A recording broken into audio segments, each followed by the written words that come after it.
Good morning, everybody. I've not been with you the last 2 weeks for the simple reason that we were in South Africa. I don't know if anybody has ever been there, but we had the opportunity to go to my nephew's wedding, and also we had the opportunity to go to the Kruger Park, a very famous national park there in South Africa. So I don't know if you were aware of the fact that I wasn't here the last 2 Sundays. I was, but I'm glad to be back. And God is good, isn't He? God is good all of the time. I've been asked to minister from the Sermon on the Mount. If you have a Bible with you, maybe you could turn with me to Matthew chapter 5. And I'm just going to read you these very, very familiar words. I have with me this morning some salt that I got from Lidl's, I think, actually. And then I have a little torch as well, and I'll refer to that in a few moments. Matthew chapter 5, verse 13. Very, very familiar words of Jesus. Everybody's happy this morning, aren't you? Carl emphasized at the vision night that we're a happy church. So we're happy, aren't we? Let's try to be happy at least. All right. Matthew chapter 5, verse 13. You are the salt of the earth. But if the salt loses its saltiness, how can it be made salty again? It is no longer good for anything except to be thrown out and trampled by men. You are the light of the world. A city on a hill cannot be hidden. Neither do people light a lamp and put it under a bowl. Instead, they put it on its stand, and it gives light to everyone in the house. In the same way, let your light shine before men, that they may see your good deeds and praise your Father in heaven. Isn't that absolute powerful stuff? Amen. I mentioned that we've just come back from South Africa, and when we were in the Kruger Park, there was a Disney animated film that we refer to quite a lot, and it was The Lion King. You must have seen The Lion King, didn't you? And I like that part in The Lion King where Mufasa is looking down from heaven, and he's talking to his son Simba. Do you remember this? You should nod your head or whatever we want to do, but that encourages the preacher. But Mufasa was looking down, and he said to his son, Simba, remember who you are. Simba, remember who you are. It is my conviction this morning that we need to be reminded constantly, probably every day, we need to be reminded of who we are. And who are we? Well, Jesus said, you are the salt of the earth. You are the light of the world. Maybe at that point he was looking away from the crowds in general, and he was pinpointing his 12 disciples, and he was saying, you are the salt of the earth. You are the light of the world. Or to put it another way, we are the hope of the world. Can you actually believe that? That the Christian is the hope of the world. We were once a part of the problem, but now we are part of the solution. I don't know if you remember a group, I think 1 or 2 of them are still alive. Do you remember the Bee Gees? And they had a song, you're smiling, yeah. They had a song, and the lights all went out in Massachusetts. There used to be a time where we were in the place where the lights had gone out. But that is no longer true of us. Paul, when he was writing to the Ephesians in chapter 5, verse 8, he said, you once were darkness, but now you are light in the Lord. Thank God we have been taken out of the darkness and we have been brought into the light. And we are no longer a part of the problem. We are a part of the solution, because we are the salt of the earth and we are the light of the world. I'm almost tempted to get you to say to the person on your left, you are the salt of the earth. Will you do that for me? Just do that. Go on. Yeah. Now say to the person on the right, you are the light of the world. Now I can see that some of you are having a problem believing that. But it's true. We've looked at the Beatitudes. They are absolutely fantastic. Beatitude is all about character. But when we come to look at the subject of salt and light, it's all about influence. It's all about the impact that we make upon the society in which we live. And salt and light at the time of Christ as today, they were everyday things. In every home there would be salt. I find it very hard to get the salt out of this thing. My wife is always giving off to it. I'm going like this here, and I just can't do it. But she knows, she's got the touch. And then when we were in South Africa, we were told you have to bring a light with you because, you know, in those bushes, you just don't know what you're going to come across. Scorpions, snakes, all those sorts of things. So you got to be very careful when you're in the bush. And Jesus used these everyday things to illustrate to us the impact and the influence that we should be making upon society. And there's just some it almost seems superfluous to say some of the things I'm going to say, but I'll say it anyways. But Jesus uses these images to teach us some very important truths about the impact that we should be making in society. In Chesterfield, point number 1, we must be radically different in this world. We must be radically different in this world. Salt and light. Now, salt, at the time of Christ, sometimes people were paid, their wages were paid with salt. Hence that expression, I suppose, that man is not worth, or that woman is not worth her salt. Because often people were paid with salt. It's incredible. Imagine at the end of your week's work, your boss comes to you and he gives you 3 pounds of salt. He says, there you are, that's your wages. What would you think? You'd probably throw it back in his face, wouldn't you? But at the time of Christ, it was very important. Roman soldiers often were paid with salt. And it was used, before the time of refrigeration, it was used as something to prevent rottenness. So it was in the opposite direction of decay, totally different. And then light is even more graphic. Now we know what it's like when we're in a dark room and you strike a match. Or you light your torch. Wow, there's such a contrast, isn't there? Now you don't have to go to Bible school to know this. I think I said this the last time I spoke. But it's true. Christians are different to people who are not Christians. In fact, we are radically different. Not in what we wear. We're not expected to wear first century clothing. Not in our attire, but in our attitude. Not in our clothing, but in our conduct. Not in what we wear, but in how we behave ourselves. We are to be totally different to this world in which we live. And one of the tragedies, I believe, of the history of the church over the 2,000 years that the church has been in existence is the proneness of the church to conform to this world rather than being a radical counterculture, because the Sermon on the Mount is all about counterculture. Jesus, later in the sermon, he said, you will not be like them. You will not be like them. And what is it that makes the difference in our lives? It's Jesus, isn't it? Has Jesus made a difference in your life? He's the person that makes the difference in us. It's Jesus. And you may be here this morning, and I would never profess to be an evangelist, but I've always tried to do the work of an evangelist. And my encouragement to you this morning is that Jesus can really make a difference in your life.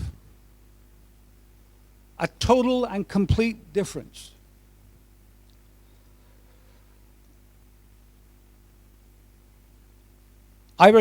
had a man stay in my house. This just comes to mind. An American pastor. This is when I was up in Scotland. His name was Joel Hunter. And Joel Hunter, he's the pastor of a very big church somewhere near Disney World in Florida. And that's an interesting place to go to if you've ever been there. You become a big child again. Well, at least I did anyways. But he stayed at our house, and he left me a book that he had written. And this particular man, Joel Hunter, he became a spiritual advisor for Barack Obama. Now, how much this man took, or Obama took advice from this man, I don't know. But he became a spiritual advisor for Barack Obama. And in the book, he used this wonderful illustration about this little girl who was in the car with her mother, and they were on their way back from church. And the little girl said to Mommy, she says, "Mommy, the preacher this morning said that God is bigger than us." And the little girl said, and the mother said, "Yes, that's right. And then he also said that God lives within us." Yes, that's absolutely true. Well, if God is bigger than us, and he lives within us, then wouldn't he show through? I thought that was powerful. If God is bigger than us and he lives within us, then he should be showing through. The difference that he makes in our lives should be showing through. We are to be radically different. Salt as opposed to corruption, light as opposed to darkness. We must be radically different in this world. Now, secondly, not only must we be radically different in this world, but we must intentionally, and I use that word intentionally, we must intentionally rub shoulders with this world. Now, what exactly do I mean by that? Just because we are different, it does not mean that we go off in a corner somewhere and we keep the light to ourselves, or we keep the salt to ourselves. Just because we are different does not mean that we cut ourselves off from the world. Jesus has not called us to go into a monastery. The great example of what I'm talking about is, I suppose, in the life of Jesus himself. He was separate from sinners, but yet he was referred to as the friend of sinners. The religious leaders meant that to be an insult, but believe me, it was a compliment. I would be very happy if Jim McGlade was known as the friend of sinners. I bet you would as well, Dan and Carl. We would be very happy. We would be delighted if we came to be known as people who were the friend of sinners, but yet separate from sinners. I've got a, I don't know if you've ever read the Message translation, but I like how the Message translation paraphrases the words of Jesus here. Listen to this very carefully. You're here to be light, bringing out the God colors in the world. God is not a secret to be kept. We are going public with this, as public as a city on a hill. If I make you light bearers, you don't think I'm going to hide you under a bucket, do you? I'm putting you on a light stand. Now that I put you there on a hilltop, on a light stand, shine. I like that. I like that. We're going public with this. This is not a secret to be kept. The salt needs to get in contact with the rotten meat. The light needs to shine in the darkness. It was my privilege many years ago to go to Israel with a group of other ministers. It was one of these things, you go and then you bring a party of people next year and you can go for nothing. I didn't do it, but I went on the tour. It was very good. And it's true, for me anyways it was. The Bible does seem to come alive to you when you go to it. Oh yeah, this happened here. Yeah, it's absolutely fantastic. But just south of the Sea of Galilee, the River Jordan, it runs into another sea which is called the Dead Sea. And I went there as well. And you don't swim in this sea, you just float on it. Because it's full of salt. It's called the Dead Sea. Guess why? Because everything is dead there. There's no vegetable, there's no fish, they just can't survive in it. And some theologians believe that when Jesus referred to the fact that we are to be the light of the world and we must not hide our lives, he had in mind a group of a religious sect who lived on the shores on the west coast of the Dead Sea, who produced what we now call the Dead Sea Scrolls. I don't know if you've ever heard about the Dead Sea Scrolls. They were discovered, I think, 1948, 1949, something like that.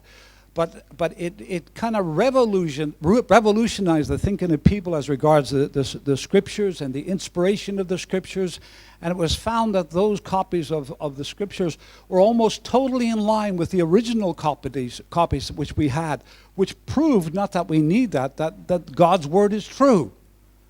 That we're not basing our lives upon things which are untrue. But this is the ironic thing. These people call themselves the sons of light, but yet they kept the light to themselves. It's conjecture, I know. And really at the end of the day, it's irrelevant, I suppose. Because the truth that Jesus is trying to say here is that we can't keep this to ourselves. The salt has to be rubbed into the meat, and the light needs to shine into the darkness. And we need to intentionally rub shoulders with people, intentionally get into this world. I was with my wife, and we were in a bargain store. There's nothing wrong going into bargain stores if you're looking for a bargain, is it? It's okay, isn't it? It's not a sin to do that, is it? But we went into this bargain store, and by the way, when you're doing your shopping, or when you're in for a meal or whatever, be nice to the staff. Give them a good tip. There's nothing wrong with that, is there? Reflect the generosity of the God who's been so generous to you. I think that's important. There's one place where we go in now, and whenever we go in, they say, oh, hello, because they remember something. They remember something. Hey, those people were generous. Sorry, I'm digressing a little bit. What was I talking about there? I forgot what I was talking. Yes, I was in it. Thank you, Carl. Thank you for listening as well, all right? I was in this shop, yeah, and a bargain shop, and me and Vim were just queuing up, and I saw this girl, and you try to say a friendly word to them, and I noticed her name was Zoe. I said, but I was being intentional here. I said, Zoe, that's a wonderful name. That's the Greek word for life. She says, oh, yes, I know. In fact, I've just come back from a holiday in Greece, and everybody was telling me, you know that your name means life, life, life. I said, yeah. And I just wanted to get into a conversation with us, and other people began to queue up, and I was disappointed. But I'll go back again, and I'll hunt out Zoe and try to pursue the conversation. But we need to be intentional. Get on that church or that school board, in the place where you work, even when you're standing in a bus cube. Be intentional. Be intentional. So we need to be radically different to this world, salt and light. If you want to be a part of God's salt and light brigade, you got to be different. Incidentally, I don't even think I told you the title of my sermon this morning, did I? It's very simply this: Shake and Shine. You remember that, won't you? I said to Matthew, my son, I said, what do you think is it, God's light, salt and light brigade or shake and shine? He said, I think I like shake and shine. And I think I do as well. Shake your salt. And shine your light. We need to be radically different to this world. We need to intentionally rub shoulders with this world. And then, in conclusion, we need to be absolutely certain that nothing will rob us of our effectiveness as Christians. Now, Jesus uses these images of salt and light. Salt, it stops corruption. It creates thirst. Maybe our lives should create in the lives of other people a thirst for God. You know what it's like when you have a piece of bacon. We had some yesterday. A raging thirst. It creates flavor. It stops rottenness. All those things are very, very important. But Jesus, when he uses these images, he meant to suggest very strongly that we can make a difference. We can make an impact. Salt makes a difference. Light makes a difference. I'm one that loves church history. I love to read about the old great missionaries and what they did. There was once a missionary by the name of A.W. Milne, and he went to New Guinea. And this is in the 19th century, so you can imagine what it was like. But he went there, and he served the Lord faithfully. He saw some incredible things happen. And when he died, the people whose lives he had impacted, they buried them in his midst. They put up a marker, and the marker very simply said, "Here lies A.W. Milne. When he came to us, there was no light, but when he died, there was no darkness." That's the impact our lives can have. But Jesus says something here. He says that we can lose our impact. We can lose our impact. He says, if the salt loses its saltiness, it's good for nothing. And don't take your light and put it under a bushel, under a bucket. Salt can lose its saltiness. Now, I've learned something a little bit about salt. Apparently, this salt here, it really cannot lose its saltiness. It's quite potent. So looking into this, apparently maybe the salt that was used at the time of Christ, it was slightly different to this. It could be easily contaminated, and when it was contaminated, it lost its potency, its power, and it was just flung out. It was good for nothing.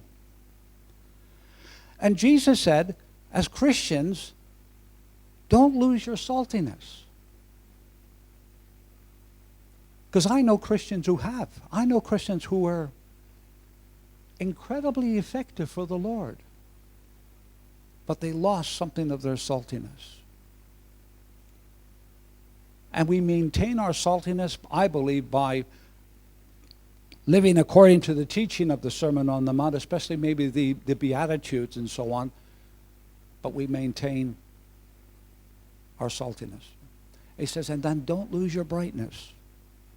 Don't lose your brightness. I think I said the last time I spoke that one of my favorite Christian authors is John Stott. I'm going to paraphrase something that he wrote many years ago. I think, and I need my glasses. It's terrible, isn't it? Just getting older is not agreeing with me. You know, when I do hospital chaplaincy, when I bend down to see people and look at them, I'm looking around for something to help me drive myself up with. You know, it's terrible. Is anybody else at that stage yet? It's terrible. Just getting old is not agreeing with me at all, really. I'm deaf. Oh, I don't know what else I've got, you know. And I'm digressing as well. I'm paraphrasing the John Stott comment. This is what he says.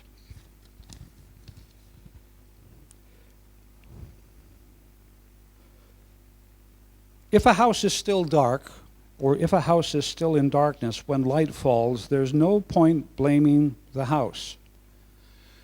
The question is, where is the light? If a lump of meat goes bad, there's no point blaming the meat, because that is what happens to meat. It just goes bad. The question is, where is the salt?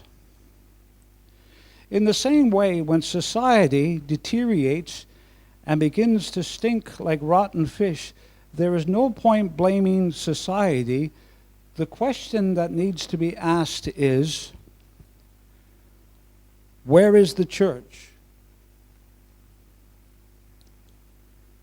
We must never lose our impact upon this world. That's a challenging quote, isn't it? And we do, don't we? Oh, sometimes I'm looking at the news and I'm just saying, oh, Jesus, will you break the clouds and come and take us home? I weep sometimes at the things that are going on. And we point the finger and we say, this world is rotten, it's so dark. But maybe that's not what we should be saying. Maybe what we should be saying is this: where is the church? Where's the church? We got to shine in the darkness. We got to stop this rottenness. Could I just say a few things in conclusion? You'll be happy to know, generally I'm not a long-winded preacher. Usually half an hour, 35 minutes is long enough for me. But is it okay if I go on for at least an hour and a half this morning? No. Like one old preacher said, if you haven't struck oil after 20 minutes, stop drilling. All right. Just as long as you get the thrust of what I'm talking about this morning, okay? Just a few concluding thoughts. First of all, be what you are. You are the salt of the earth. You are the light of the world. Just be what you are. I like that. I love that story in the Sunday school where the Sunday school teacher said, "What is a saint? What is a saint?" And all the little children were, and all of a sudden a little boy remembered about the stained glass windows at this church that he used to walk by, and he put his hands up. He said, "Oh, please, miss, I know what a saint is. A saint is somebody through whom the light shines." Just be who you are. Second thing, be who you are without any fanfare. Just live your Christian life. Don't be like, which I imagine we'll come to, about the scribes and the Pharisees who made a big show of it when they did their prayers and when they gave to their poor. You know, they made such a big show of it. The trumpets were blowing. Hey, just quietly get on with your Christian life and do the right thing. You know, when the sun comes up in the morning, it doesn't go, yoo-hoo, here I am. And you don't have to go into your workplace or into your gymnasium, which my son has just become a part of. And you don't have to go to these various places, and you don't have to go, hello, we are the light of the world. Worship. No, you don't have to do that. Not that you would anyways.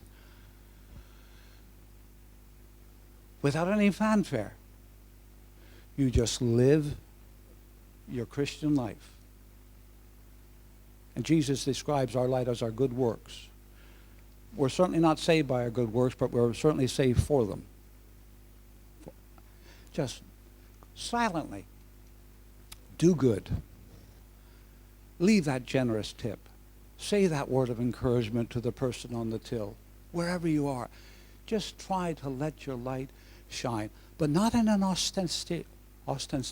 That's why I almost had problems saying that.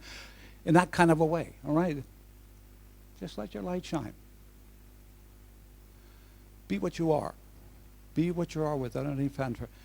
And be what you are in order that you might glorify your Father who is in heaven.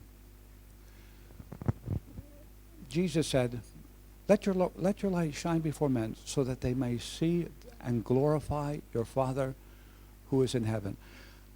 We don't want people to come to us and say how wonderful we are, but we would like people to come to us and say how wonderful your God is.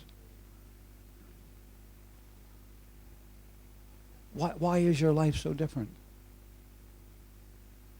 What is the thing about you that makes you different to other people that we meet? So my encouragement to you is I think I've stuck to my encouragement to you this morning is to shake. The salt has to get out of the shaker. Oh, it's working. It's working. The salt needs to come in contact. And I'm not implying that my son is corrupted meat or anything, okay? But the salt needs to get out of the shaker. It needs to rub shoulders. Shake. I didn't have to use this when I was in Africa. For some reason, I have to press it 3 times before the light. Shake and shine your light in the darkness. Because guess what? We really can make a difference. Because we are the salt of the earth. And we are the light of the world. Shall we just pray? Yeah.